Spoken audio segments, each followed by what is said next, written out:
Қайырлы күн. Етпен піскен ракушки видеоны соңына шейін көріп, лайк басып, комментария жазып, каналыма тіркеле кетіңіздер. Асыққанда пісіретін қуырдақ сияқты болып шығатын дәмді тамақты ұсынамын. Дәмі ерекше болып пісетін тамақ.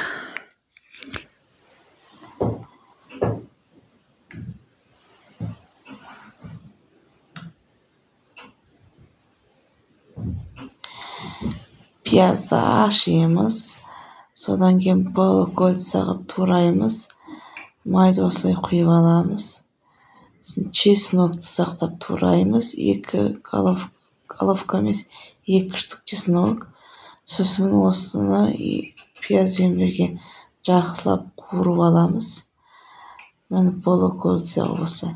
Сосын кейін етімізді кубиктап турап, пиязды жақсылап қуырып алғаннан кейін үстіне етімізді салып, пиязбен бірге тағы қуырамыз.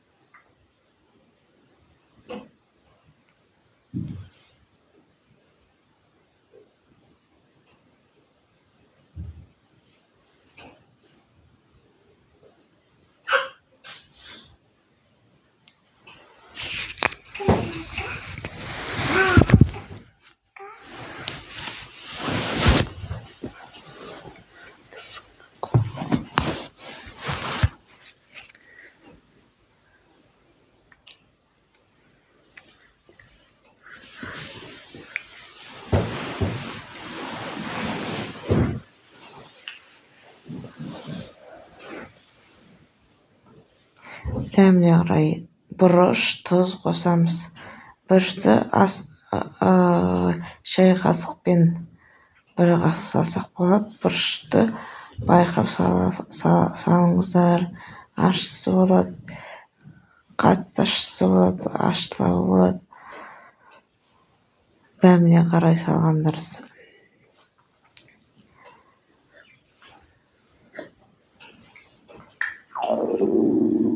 Осылайдан жақсылап тұрып қуырып аламыз, бетін жабамыз.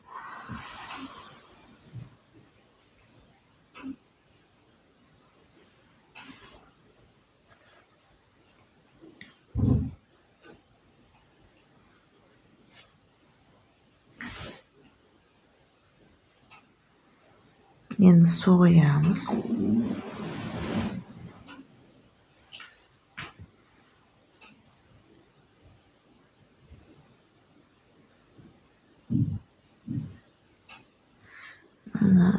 Ракушки саламыз.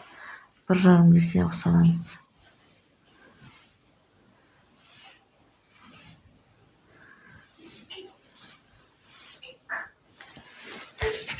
Бетін жаба тұрамыз.